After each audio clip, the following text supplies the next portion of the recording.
Vou começar contigo, Pedro Venceslau. Pablo Marçal registrou o boletim de ocorrência depois da agressão. No documento consta lesão corporal e injúria. Dá um pouco a temperatura, Pedro, do que você tem observado desde a madrugada de ontem, que eu sei que você não dormiu. Você ficou em contato com todas as campanhas. Como está o PSDB nesse momento? Há chance de uma troca de candidato ou não? Boa tarde, Uribe. Boa tarde, Clarissa. Boa tarde a todos. Menor chance de troca de candidatos. O PSDB está fechado com José Luiz da Atena. Saiu em solidariedade a ele. Evitaram ali maiores manifestações públicas nesse momento, pelo menos por enquanto. A campanha de José Luiz da Atena avalia que o que houve ali foi uma ação totalmente planejada. Uma ação que teria começado, que na verdade começou 48 horas antes do debate, quando o candidato Pablo Marçal enviou uma mensagem de WhatsApp para José Luiz da Atena. A gente acha que tem essas imagens dessa troca de mensagens.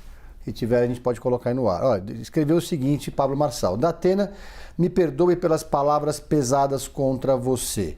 Tenho sentido que somos animais num zoológico e todos querem ver agressões gratuitas. Exatamente foi essa mensagem. É uma mensagem que foi enviada para José Luiz da Atena com aquele mecanismo que depois ela se apaga em 24 horas, mas eles fizeram um print da mensagem. Eu confirmei a mensagem com a campanha de Pablo Marçal, ele mesmo falou sobre elas depois em entrevistas e numa gravação que ele fez para as redes sociais, e conversei com o coordenador político da campanha do Pablo Marçal, Wilson Pedroso. O Wilson, que já foi coordenador de outras campanhas do PSDB em São Paulo, inclusive a de Bruno Covas em 2020, já conhecia o da Atena de outros momentos políticos. Quando o da Atena ensaiou ser candidato em 2022, uma das pontes com ele era o próprio Wilson Pedroso. Então, assim que ele recebeu a mensagem de José Luiz da Atena, de Pablo Marçal, o da Atena ligou para o Wilson Pedroso, questionando se aquela mensagem era verdadeira. Naquele momento, o Wilson estava numa carreata junto com o candidato, eles conversaram ali rapidamente, ele confirmou a autenticidade da mensagem. Depois, no final do dia, o Wilson então ligou novamente, aí nesse caso ele ligou para José Luiz da Atena, convidando ele para tomar um café.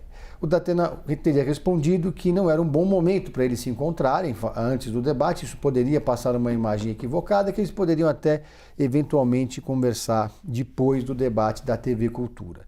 Por isso que na campanha de José Luiz da Atena, eles dizem que essa foi uma ação totalmente planejada. Essa mensagem teria o objetivo, segundo eles, de baixar a guarda do candidato, e aí, quando chegou durante o evento, o Pablo Marçal teria feito a primeira provocação. Então, as duas campanhas trocam ali acusações de quem teria começado as provocações.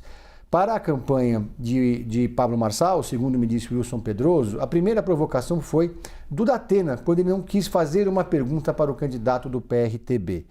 Mas, para a campanha de José Luiz da Atena, foi Pablo Marçal quem já chegou no debate com o intuito de provocá-lo, usando ali palavras que insinuavam que ele teria cometido assédio sexual, uma acusação que foi feita contra da Atena há muito tempo.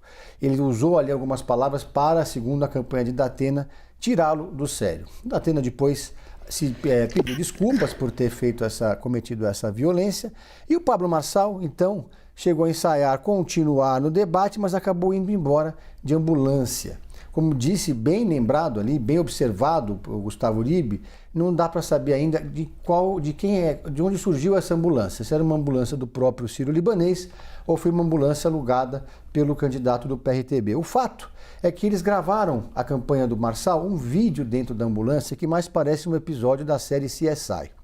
Ele está ali, deitado na maca da ambulância, com um oxigênio na boca, alguém com o braço para fora da janela, como se ele estivesse ali quase tendo um problema muito mais sério do que depois se revelou ser. Ele foi então para o Hospital Sírio-Libanês, ficou lá internado e chegou a comparar esse episódio com a facada sofrida por Jair Bolsonaro e também com o tiro que quase acertou o Donald Trump, um flagrante exagero. A Jussara Soares, nossa analista, conversou com aliados de Jair Bolsonaro que também consideraram isso um exagero e não gostaram dessa comparação com a facada que o ex-presidente, quando era candidato em 2018, levou em Juiz de Fora, que quase tirou de fato a sua vida. é, como nós vimos agora, uma comparação completamente descabida, porque ele sofreu uma lesão no pé, uma lesão no tórax, mas sem maiores gravidades, e a própria pulseirinha, como disse o Uribe, o tempo todo deixa claro que ele era um paciente sem gravidade. Mas Pablo Marçal tentou fazer do limão uma limonada, tentou capitalizar esse momento. Tentou bastante, e aí as outras campanhas avaliam, viu, Clarissa, que talvez tenha sido o grande erro dele. Ele poderia ter aí uma cartada na mão dizendo que foi alvo de uma agressão, mas ele transformou num tamanho esse tipo de agressão que as outras campanhas acham que o eleitorado paulistano pode avaliar que ele está exagerando e que não é descabido esse tipo de aproveitamento. Os aliados de Jair Bolsonaro também, com quem eu conversei, a Jussara Soares trouxe essa informação, falam que é completamente descabido, que você está minimizando a facada que Jair Bolsonaro sofreu em 2018, que quase o levou a óbito, e que não cabe esse tipo de comparação. Aqui na CNN Brasil a gente faz jornalismo com J maiúsculo. O que diz o Hospital Sírio-Libanês? Que Pablo Marçal teve um traumatismo na região do tórax à direita e no punho direito, sem maiores complicações associadas. Disseram que ele tinha quebrado, por exemplo, uma vértebra. Não é isso que diz o Hospital Sírio-Libanês.